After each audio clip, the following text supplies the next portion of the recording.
Hello.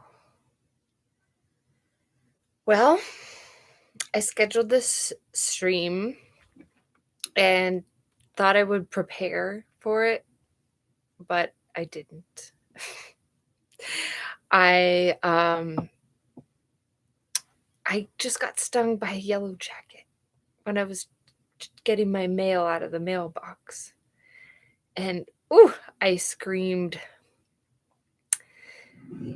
Got some plantain leaf that I chewed up and slapped on there. And that's called a spit poultice.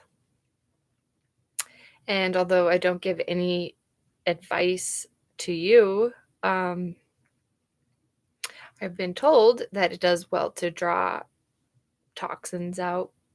So it still hurts a little bit. It's swelling a little bit, but I should be good. Haven't been known to get too sick from stings, but you never know. So I might just have to cancel this or stop it right away if I start to feel weird. But who's not feeling weird these days, honestly? You know, there's just one thing after another. Um, so I'm trying to reflect on things regularly that, you know, like a mirror, this is really my own personal therapy. So the reason I'm making it public is just because that lets me keep a record of it. And, you know, so far, I have just 15 subscribers, but that feels like amazing. Um, I keep doing these live because I try to record stuff and then I second guess myself and I don't post everything that I just record. So this way I'm just getting it out there and it is what it is. But these really are um messages of love to myself.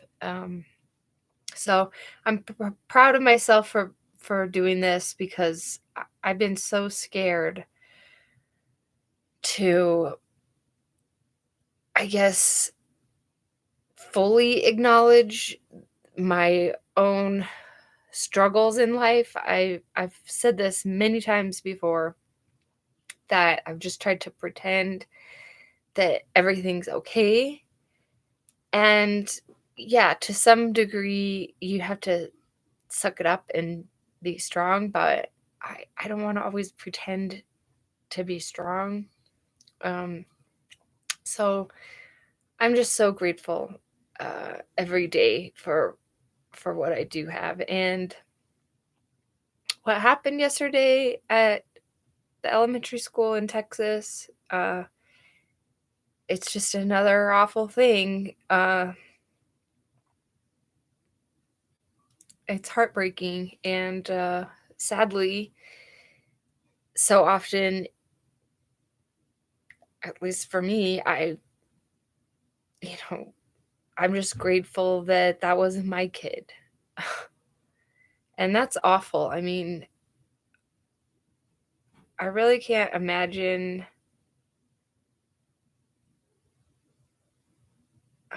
I can't imagine it. I can't imagine the pain. And I did break down yesterday, just sobbing hysterically. And I think that's really important that we're able to get feel our emotions fully and let them come through us. So I don't know how long this is gonna be. I feel like I have a lot a lot that's trying to erupt out. Um, I did wanna mention I was on the phone for quite a while today with, 2 different friends, and, one of my girlfriends, she called and she just said, "Hey, you shouldn't be feeling bad about yourself for, for your messes. You're doing good work." And I really appreciated that. I'm working on building like a forest garden, and we really don't have any trees to speak of in the property, so that's what I've been focused on for the last few years is planting tiny trees because they're cheap, and I'm having pretty good success with that. I mowed down some of my early spring arugula that had gone to flower, although the bees were loving it. I had an abundance of arugula, and I wanted to make room for the sunflowers, and those self-seed in the yard. So I mowed some things down to make some space for the seedlings that are coming up for my self-seeding annuals. And I think that's really exciting. You have these taller things that they grow much faster than, maybe the seedlings that are, shorter and underneath all that, grass or whatever. And I've heard that, those bigger plants, they're like the midwife to the baby plants that are trying to grow. So they kind of get this protection layer, some shade from those bigger, weeds. And so I do let some things go quite wild, but now I'm identifying all the pathways that I want and marking, the things that I want, and then just getting rid of stuff that, you know, is in the way of something else that's growing. So that's a really fun process, and I am really proud of the progress that we're making. I have some beautiful clematis that just started to bloom today. I have some irises that are all beginning to bud out. I have some different colors, and they all sort of have their own timing. That's really fun to see. I have some beautiful pink irises that are growing in from my neighbor's yard, and I'll take those kinds of intrusions all day long. He's also giving me some raspberries that are creeping over to our yard. And finally, after about 6 years in our house, um, we're gonna have some good fruit on our side of the fence. I've always been peeking over the fence looking at his abundance of raspberries. Kind of jealous. But over the years, I've noticed they migrate, and they're migrating over to us, and I think we're gonna have a pretty good harvest of those this year. Um, we also have a young grapevine. I thought it was dying or dead. I planted it 3 years ago, but this year I finally have some baby grapes growing on that. Um, Next month, about mid-June, around my birthday, I have my service berries come to fruit. So they're just little tiny fruits, and they're just starting to grow a little bit bigger. And I think in just a few weeks they will be ripened.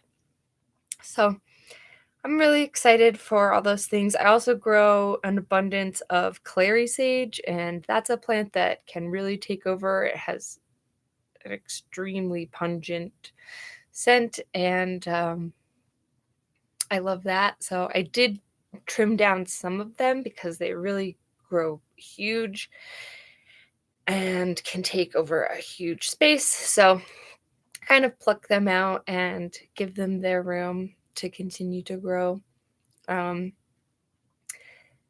and what else? Oh, and my milkweed is coming through. I did have to thin that patch a little bit.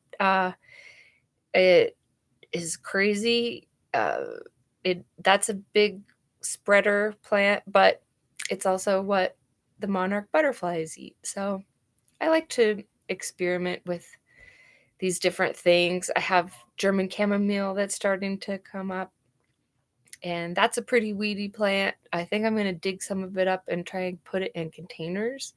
I've made some big garden mistakes, as some would say, by letting mint kind of get out of hand, and German chamomile and yarrow.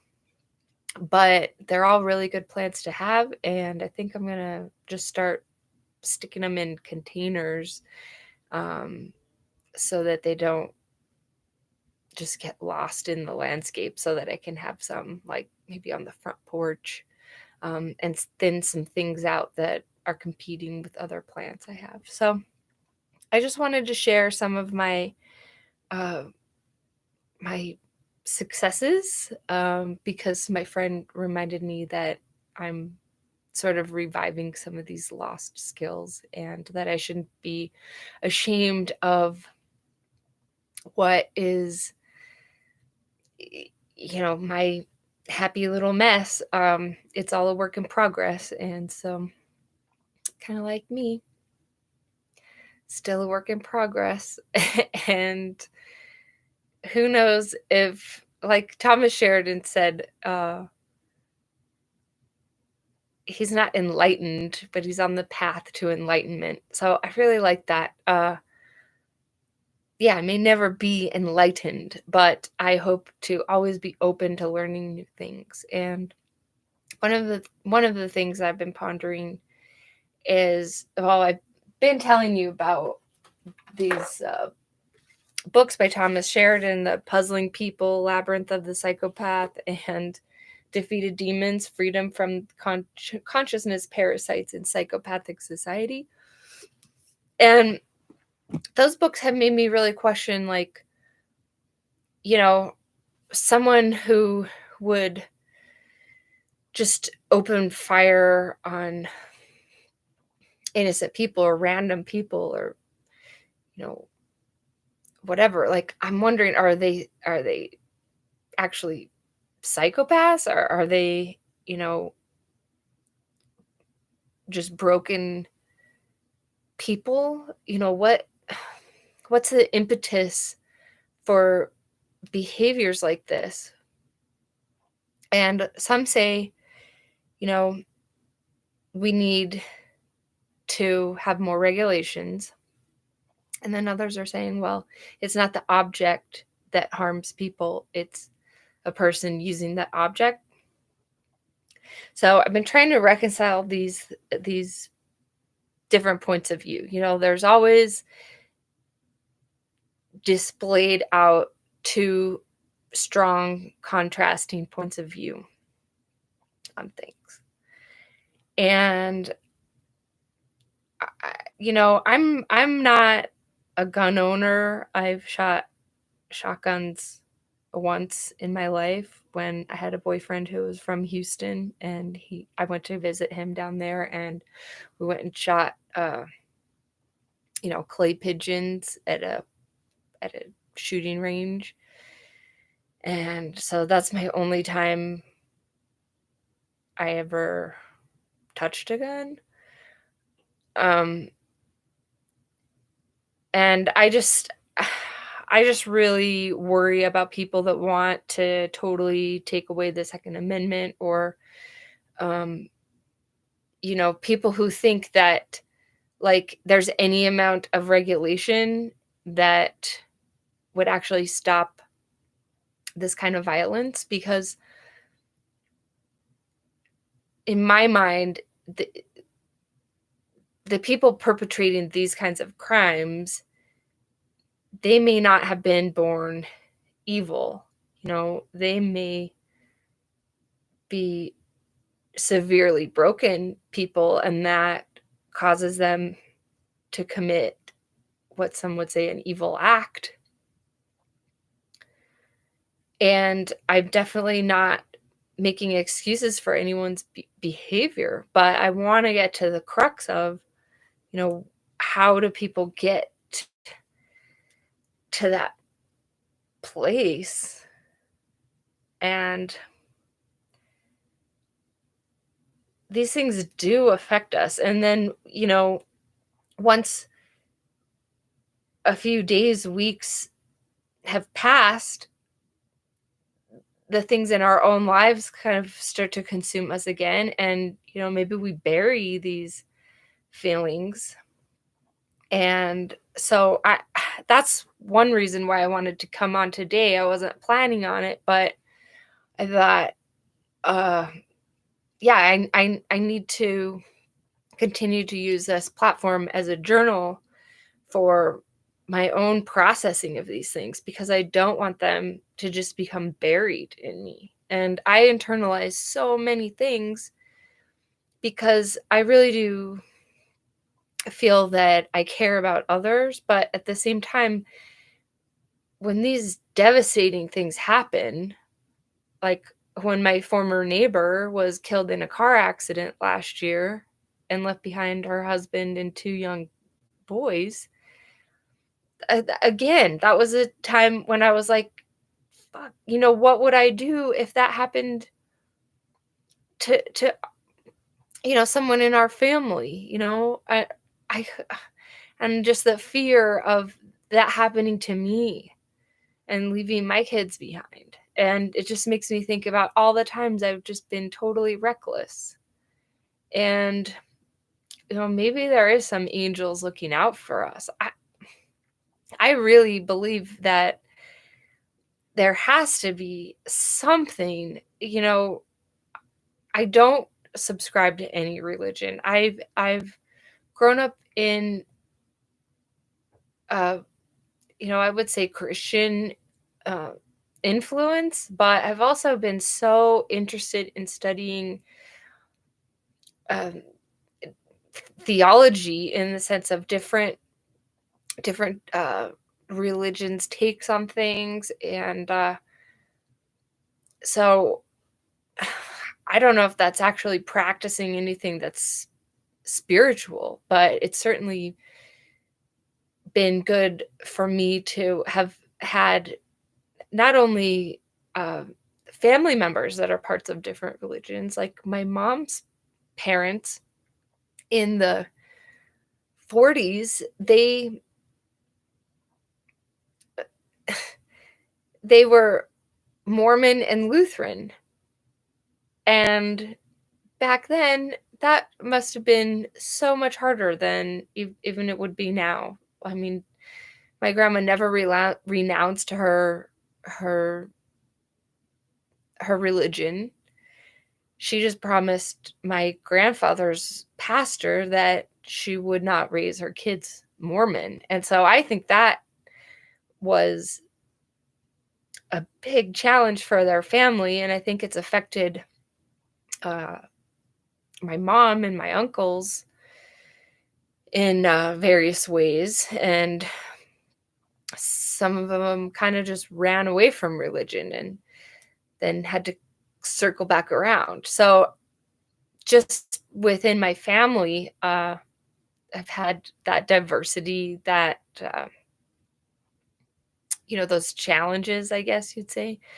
And then I moved from Utah at a young age to Orlando, Florida, where our family wasn't really attending church until I was 10 years old. And we were going to different churches. My mom was looking for a congregation, a place that felt right in her mid 30s. She started that exploration.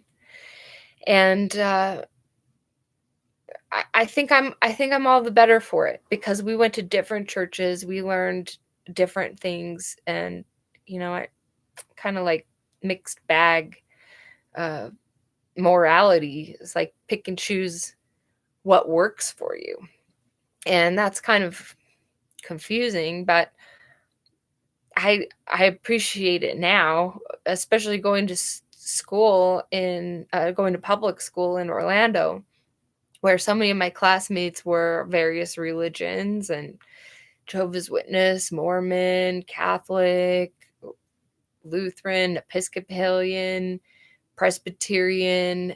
eh, I got to see a lot of these different versions of having a relationship with God.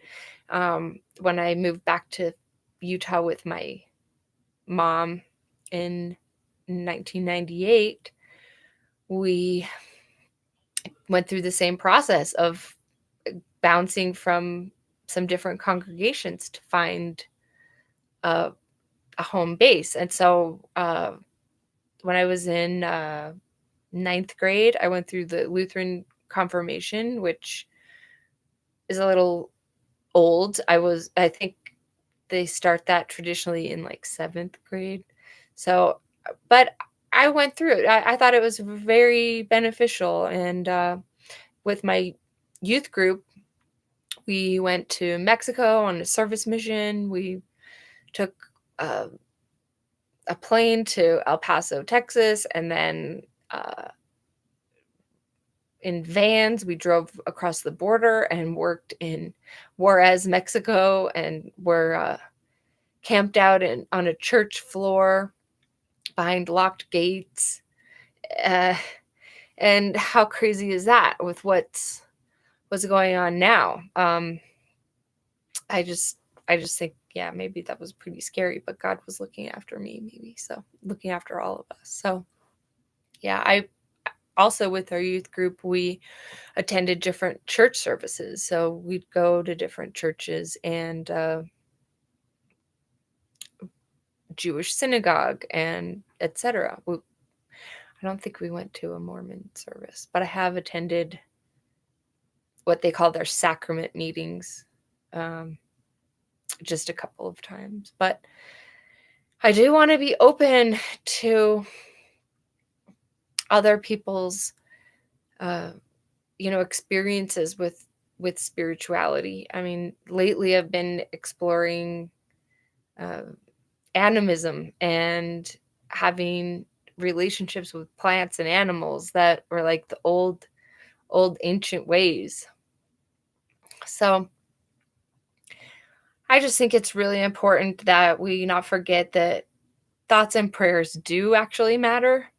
Um, I know people think that's like not enough, and it isn't enough, but it's something we still need, right? Um, anyway, you know, tragedy after tragedy, terrible things are going to happen, and I don't know. I'm just amazed at the stories of resilience, survival. Um, some people go through things that are just so horrible. And then most of the time, the things that are the worst things that happen in society, they never make the news. So we're just all the tragic events that we can list. That's what everybody on Facebook today was doing. That was their virtue signal of the day, was the names of all the schools in the US over the last, I don't know how many years, where there were school shootings. When I was in sixth grade, we had active shooter drills. This is in 1996. So this definitely isn't new. Now the active shooter drills, though, are like much more common everywhere. And so I feel like there's kids that do experience trauma from those events, from just from the practices. And I think kids around the country are experiencing trauma from this because that's what everybody's been talking about. My kid doesn't go to public school anymore, so I don't think she even knows about this event. And frankly, I'm glad right now because, you know, If she asked me why I was crying yesterday, if she'd seen that, I would have talked to her about it, but I'm glad. Like, she wasn't brokenhearted yesterday or today. Like, so many people are affected by all of these things, but it's really just the tip of the iceberg. So we really need to work on, in some ways, figuring out how to be our own therapists, how to learn to look in the mirror, how do we express to ourselves our greatest fears. And that's awful. Like, if people feel that they're struggling so hard that they can't even bring themselves to talk to anyone else about it, or if they've tried to talk to somebody about it and then they abandon them, it's just awful. And really, yeah, like, life sucks sometimes, and I don't know what to do about it, you know but this is part of my experiment, is just trying to listen to myself, give myself some grace for my mistakes, not burying my feelings. And I may have spoken of this on my last video or the one before, about how I judged somebody who was just standing there looking at my lawn, and I feared that he was being critical of me, and it turns out he wanted to compliment me, and he was getting some ideas for what he might do. So, I think it's important when we're able to be wrong about things, um, and we can tell ourselves that it's okay that we were wrong.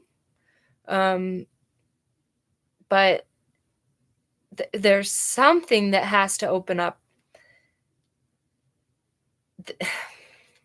I've had this big issue with people who claim to want to defend against bullies, and yet they use bully tactics. And they try and cram their opinions down everybody's throats and be totally superior and elitist. And what's happening in Europe right now with many business leaders, unelected officials, people trying to make determinations for decisions that affect everyone in the entire world. So I think the problem goes far beyond in the United States, our congressmen and senators at the federal level. It goes far beyond our local politicians. These are things, us as individuals, if we have generational trauma, individual trauma, collective trauma from society, we have to figure out what are we going to do today to help ease all this pain. And I think one of the coolest things I've been experimenting with the last couple of years, I think it was pretty much when COVID started, I was like, okay, the people working out in the restaurants, in the grocery stores, people that were serving me at that time, I'd ask every single person yeah, sorry, I'm a herbalist that goes to drive-throughs a lot. I'm sorry, I eat some garbage food a lot, okay? But every time I go to a drive-through, a restaurant, a grocery store, whatever, customer service person, I look at them in the eye and I say, "How are you doing today?" Before I order or answer my query. And this one girl, she'd go, "I'm alive." And I said, "Well, you're pretty much a hero, superhero for being alive right now. So good job." And she is so extra happy when I show up now, you know? And these people have stressful jobs. You're serving coffee to a bunch of impatient, grumpy, entitled, stressed out people. And, I think we just got to give everyone around us some grace because there is so much crazy shit. I mean, I was at the grocery store today and a guy came zooming through the parking lot and had to screech to a halt and avoid hitting somebody walking into the store. So I think we got to pull our heads out of our ass and stop pretending like, we're the only ones that exist and our opinions are the only ones that matter, and have some grace for ourselves and have some grace for others. I smile at people that still are wearing masks in stores. I think they're kind of ridiculous at this point, but I'm going to have respect for the people that want to make their own decisions. And I expect those people to give me grace with my decisions. Yeah, sorry, my dandelions are not harming you that much, really. It's your problem if you need to have a perfectly aesthetic lawn. Okay? So, I'm just so sick of people, and here's a phrase never spoken before 2020, the virtue signaling, pretending that gun control is going to help any of us in society. That's not the quick and easy solution. And there have been other countries where terrible things have happened and they've used it as an excuse to take everybody's guns away. And you know what? They just bring in illegal weapons. Okay? They find other ways of doing harm to people. Right now, we have an opioid crisis. We also have crises of every fucking thing, an ABC of crisis. But I think number one is people first having some grace for themselves. Okay? Forgive yourself for your mistakes because you can always revisit the conversation tomorrow. You can suck it up and apologize to somebody. All right? It's never too late to do that. At the same time, let's look at every single person around us and remember that they're probably suffering some kind of great trauma, because collectively we are. And it's never going to stop. There's always going to be horrendous violence. My country is creating all these problems, but we're the solution too. We can build up our communities. We can choose where we spend our money. We can shop local. You go to your grocery store. Look for the brands that are made where you're from. It's important. Don't scoff at your friend trying to, promote her business, his or her business. Give them some love. If you can't afford their product, if they're sharing something on Facebook about their business, at least, share their posts. There's so many little things that we can do. I have a former coworker. A couple summers ago, I was digging up some flowers. She came and picked them up on her bike, stuffed them in her backpack, rode them to her mom's house. And I sent her a message recently and she's like, "Oh, cool, perfect timing. My mom just sent me a picture of her flowers blooming." And, I know that this coworker of mine doesn't agree with me politically, really, but I can still send her, a sweet, kind message, and, we can still have some kind of respect for one another. But I think what's going on is just absolutely crazy because we pretend like, there's one solution to every problem, and there's not. Every one of us is individual. We have to look at each other in each unique circumstance. And my heart certainly breaks for people that died yesterday. I'm sure there was another shooting that happened today that nobody's covering because, today we got all the pictures of the poor kids that died. And, we're living in a society where there's international sex trafficking. Nobody gives a crap about, the worst of the things happening in society because there's too many other things distracting us from that. So, man, I probably sound like a bumbling idiot, but I don't care. But I do care. I care a hell of a lot. And I'm willing to put myself at great risk of embarrassing myself, putting my foot in my mouth, saying something I may wish to retract in the future, but I'm not going to just delete my content and pretend that I didn't say something. We're thinking out loud here, and that needs to be okay because when we're so quick to call somebody a bigot, a racist, a homophobe, a transphobe, we're not considering where they're coming from.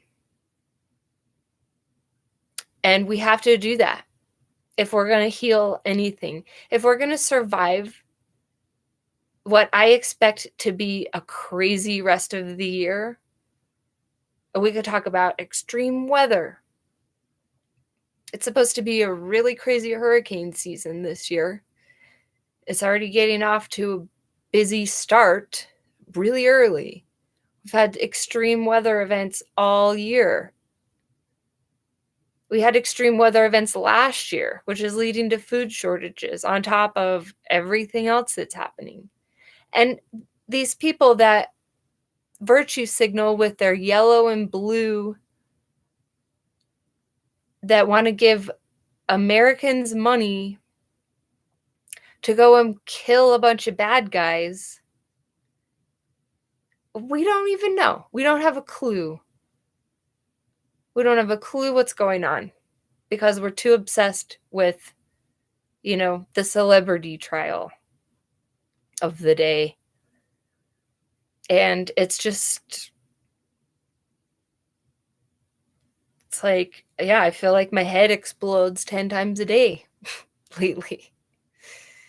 And I really just want to keep it positive, but sometimes you got to get angry and you got to call out what you feel needs being called out. Sure, I'm uninformed in some ways, but I'm doing my best to keep my head out of the sand. So, yeah, I suggest that we all take a look at, you know, our uh, our own fears and how we project those attitudes onto others. And if you can just be more understanding of somebody else, especially their bad behavior, because their bad behavior is probably just expressing some deep rooted pain. So we've got to have grace for that. I don't want you to forgive people per se, but I do want you to challenge yourself to understand them, because we can't just continue down this path of judging every single thing and believing ourselves superior. That's not going to be the way forward. It's not nourishing. And I eat meat. I eat vegetables. It's like there's a war of every single thing. Like, "Oh, I only eat meat. Oh, I only eat vegetables." It's like, well, where do you choose to get your meat from? Me, I have to buy it when it's on sale. Yesterday, I I had to go to the customer service at my grocery store and apologize to them, but I had made a mistake and I was trying to get buy one, get one free items that were of different price points, and I wanted to save 30 bucks. So I had them take the charges off and let me pay with separate transactions. So the $10 cut of pork, I could get a $10 cut of pork free. The $40 cut of pork, I could get the $40 cut free. Because I'd done it in one transaction, it gave me $20 off. It gave me the two lowest price items for the buy one, get one free. So I knew I'd messed up, but I was so desperate for cash, I actually spent the extra 5 minutes to, request that they help me out. And I was very gracious and, just said, "Thank you so much for helping me." And the lady said, "Yeah, I get it. Food is expensive." So, yeah, I wish I could buy all my food from the farmer's market, but I couldn't afford to go to my local farmer's market this Sunday. I couldn't afford the local grown beef or pork this week. So, we're all just doing our best. I have my ideals, but frankly, often we do have to compromise some things sometimes. And we have to give people grace for whatever decisions they make. They may be out of total desperation. You might be in a whirlwind in your head over everything terrible that's going on. You might be freaking out and acting a little irrational, but yeah, take a breath and try your best to be kind to those people around you because that's everything right now. And with just this week, I've come up with 25 topics that I want to cover. So, and I just can't. I don't even have the mental capacity to articulate one topic very well. But I hope my message comes through that, yeah, I'm pissed and I want to call some bullies out, but I still love them and I know where they're coming from. I've been that person. And so as I'm working on my healing, I just hope that you're able to work on your healing as well. Have grace with yourself. Feel the pain. Let it move through you. Don't bottle it up. Don't let it get stuck. Let it go. Breathe it through. And I just hope all of you the best. Things aren't always wonderful, but I like to believe that we do get everything that we need when we need it, even the hard lessons.